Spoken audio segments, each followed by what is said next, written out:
Hello, assalamu alaikum. Welcome back to Zahara's Kitchen today. What's cooking in Zahara's Kitchen today? Today I will be showing you guys how to make the no-bake cheesecake. maanta waxaan idin tusi doonaa sida loo sameeyo doorshadan loo yaqaano cheesecake ama doorsho farmaajo. waxaan isticmaali doonaa biscuit saas darteeda marka ila socda. So, here's the ingredients listed, and make sure you take a screenshot or stop the video, and then you shall find out what to do with it next. So, first things first, we are going to start with 1 packet of biscuits, and we're gonna blitz that. marka hal packet of biscuit aan ku haya waxa biscuit ka rabta isticmaali kartaa biscuitka makiinada ku shubeena kadib waa shiideena hadda makiinada ku yaalin ina bac ku ridid biscuitka waad jibin kartaa qaabka ardad u isticmaal. If you don't have a machine like this one, then just put it in a bag and beat your biscuits until you have small crumbs that you're able to make a base out of. And then next thing we have is our butter. I am using a block of butter. You can use any type of butter you want. I'm using unsalted. You can use salted butter. It's all fine.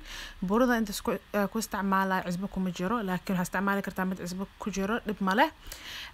هستعمله لو بقول لكم تنجران ولو كوب أو بطر. هستعمله. And then no, actually half cup sorry. So I'm using 1 cup of butter. Got myself wrong right there. And butter kadalali, so make sure you melt your butter, make sure it's not too hot, and then slowly blitz that into your biscuits. butter ka marka dhalalisid biscuitka ku dar ku shiid intaas waxa la rabaa biscuitka inuu isku dhago isku imaado hadhow marka weelka ku gidinaysid. And as you can see, my biscuit is well mixed with my butter, and then I'm just going to take that and transfer it to my pan. Wow, I can't believe I just forgot what to say.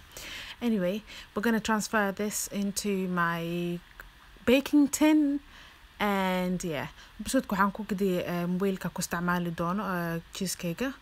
Marka, I did not use a parchment paper because my tin is non-stick, but I would highly recommend to apply some butter or use parchment paper around your baking tin, and it's easier for you to remove the cheesecake later. marka waxa butter mari kartaa inta biscuitka ku gidinin hada rabin waxa isticmaali kartaa xaanshada lagu dubo doorshoyinka. aniga ma isticmaalin sababtay weelkayga cuntada kuma dhago saadarteed. kadib biscuitki hada waa shiidnay markii biscuitka saas ugu shubtid filinjeerka si gelinaysa. Now when you've firmly pressed it down, you can just put that in the freezer as you prepare your cream cheese filling. And as you can see here, I've got 2 tubs of cream cheese.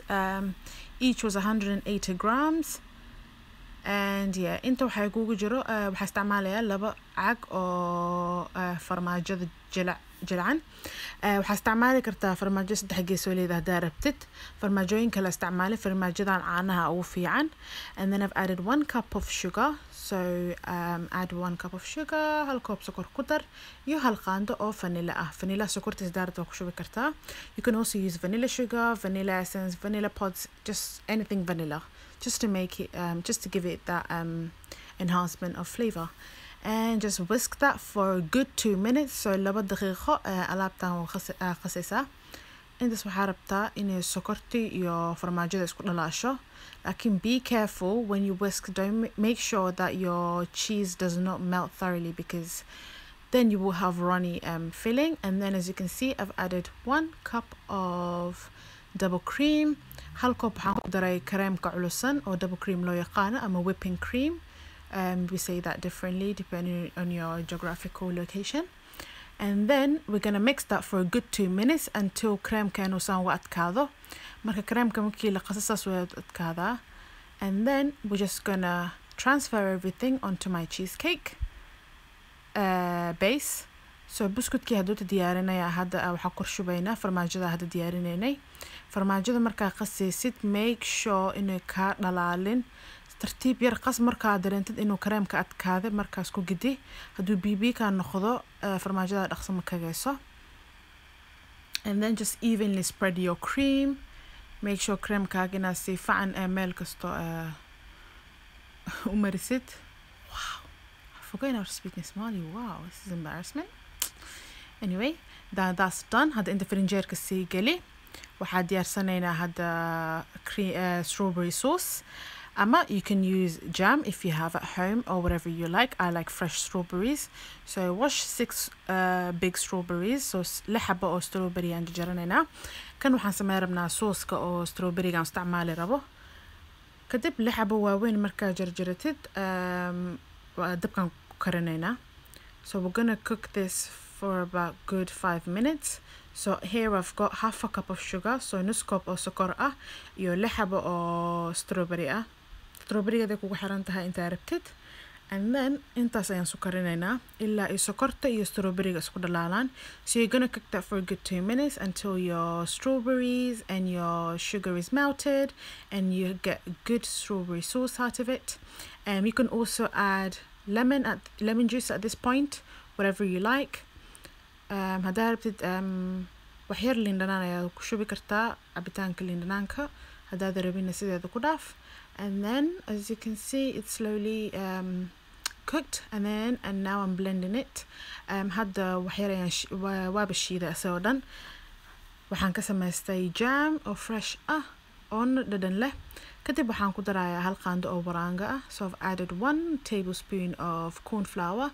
Sababtaan ugu daray waxaa rabaa inuu sooska ii adkaado oo iga daadaadanin. And then sooska markuu qaboobo waxaa ku shubaynaa farmaajadii haduu diyaarsanay. So when your sauce is fully mixed and smooth and it's cooled down, and then you're just gonna pour that over your cream that we prepared earlier. And then just smoothen that out onto the sides. Doesn't that look gorgeous? And guys, I'm telling you, this cheesecake just tasted so amazing and it's so easy. So hadda ma u baahanid foorno. Hadda firinjeerka ayaa gelinaysaa. Firinjeerka waxaa ku dhaafaysaa 3 ilaa 4 saacadood. Marka sabar badan ay u baahan tahay. You need a lot of patience. Just put that in the fridge. Thank you for watching my videos. Make sure you like, subscribe, and comment any questions or anything you want to find out. And see you guys soon. Bye bye.